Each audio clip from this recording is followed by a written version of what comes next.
Hola amigos y amigas que viajan mucho, bienvenidos a su canal de viajes. Yo soy Nelson Mochilero y el día de hoy vamos a hablar de algo que se me pregunta muy a menudo. ¿Qué calzado llevar para hacer un viaje? Vamos a verlo.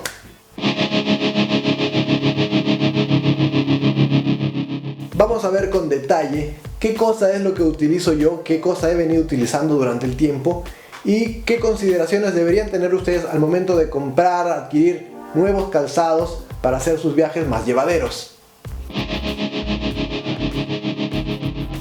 Como ven, este calzado de aquí es bastante transparente por algunas partes. Es la alternativa que he elegido a una sandalia. Si bien en lugares de calor andar con una sandalia es cómodo, en la playa obviamente, este tipo de calzados me da el mismo tipo de frescura. ¿Por qué? Si pueden ver aquí a los costados, todo está cubierto solamente por transparencias. Está totalmente ventilado. Es casi como usar el pie descalzo, pero con la misma protección de una zapatilla. Puedes patear piedras y no te vas a accidentar los dedos. Y al mismo tiempo te permite andar todo el día haciendo un trajín para ver cosas, para conocer una ciudad, para no detenerte, caminar y frescura al mismo tiempo.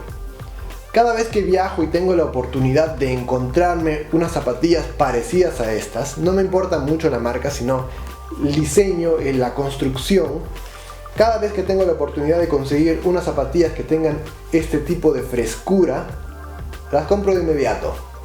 Estas las he conseguido en internet en República Checa, por ejemplo. Me van muy bien, las tengo aproximadamente hace medio año y han sido unas fantásticas zapatillas de outdoor. Tienen un ajuste trasero, tienen un ajuste delantero. Lo único de lo que me quejaría un poco tal vez sería de que se desajusta fácilmente la parte trasera. Cada cierto tiempo tengo que estar volviéndola a ajustar. Fuera de eso, es un modelo que quiero mostrarles para quienes estén buscando zapatillas. No importa si eres hombre, si eres mujer, el tipo de construcción. Existen varias marcas, las he visto en Salomon, en Alpine, en Columbia, y es bastante interesante.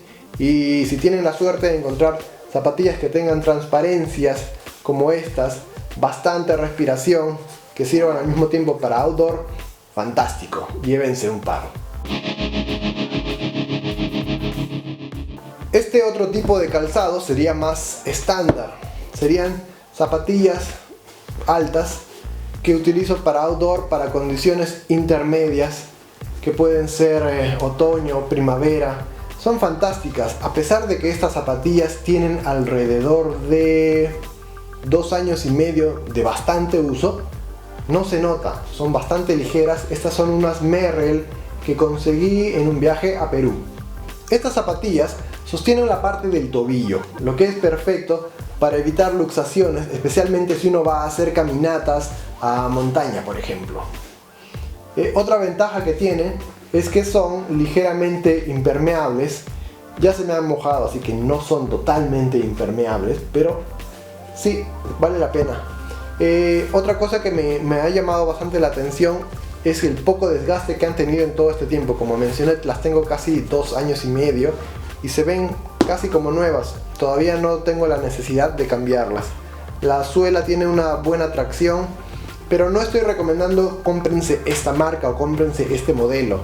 Cómprense algo parecido. Yo personalmente siempre voy a elegir unas zapatillas, al menos un par, que sean altas para agarrar el tobillo, que estén perfectamente a mi talla y sobre todo que se puedan usar en el bosque y en la montaña. Y son estas.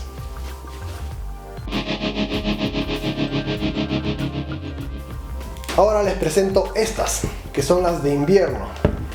En situaciones más extremas, en situaciones de invierno extremo, realmente conviene tener unas botas altas y bastante gruesas, como en este caso las North Face Chilkat 2, que tengo aproximadamente 3 años. Hay un review en mi canal acerca de este calzado. Es a prueba de agua. Esta parte alta puede verse que es de gel, es de goma, es de caucho, y realmente aísla de cualquier humedad externa hacia el interior. Si tengo alguna queja es que cuando hay algún pequeño espacio, si se usan con medias no demasiado gruesas, se genera una diferencia de calor entre el pie y el exterior frío, la nieve, y eso genera una condensación en ciertas partes del calzado. Eso quizás sería algo que me gustaría cambiar en un próximo calzado similar cuando tenga la oportunidad de cambiarlas. Pero me han servido bastante bien para caminar en la nieve, ir en invierno a la Patagonia, caminar por Ushuaia, ir a Finlandia. Estas han sido fantásticas y realmente si ustedes tienen planeado hacer rutas que incluyan destinos de invierno extremo, deberían llevar un par de botas como estas. Estas definitivamente no funcionan y no sirven en invierno, no sirven en la nieve porque se deslizan más, porque pasa muchísimo frío, no están construidas ni pensadas del mismo modo como estas de acá. Por eso yo no tengo un arsenal grande de calzados, pero tengo 3 pares que me sirven y cubren todas las necesidades en mis viajes. Lo que yo no recomiendo que hagan es usar algo como esto. He visto mucha gente que está usando Converse para viajar y está todo bien si van a caminar un rato en la ciudad, pero usualmente cuando uno viaja tiene la necesidad de caminar bastante, de conocer algo nuevo, de darse una vuelta por los alrededores bastante extensa y al día siguiente repetir lo mismo. Este tipo de calzados no cubre con respecto al frío, este tipo de calzados maltrata el pie o quema bastante en la punta. No está diseñado para caminatas fuertes, no está diseñado para algo que no sea más que cubrir el pie con un diseño simpático. Para un viaje es importante considerar cuál es el destino. A veces llevo solamente 2 pares o solamente uno, dependiendo de dónde. En invierno he usado solamente este par de zapatillas mezclado con este par de calzados, me ha servido bastante bien. Hay veces en las que he podido llevar solamente este par ligero de aquí, siempre y cuando el destino sea de verano. Sé que va a hacer calor, puedo viajar solamente con un par, no necesito más. Y obvio, ¿por qué no combinarlo con un par de sandalias? Llevar algo fresco, llevar algo para la playa y para las duchas y para los hostels es suficiente. Entonces, para concluir, ¿qué cosa es lo que recomiendo yo?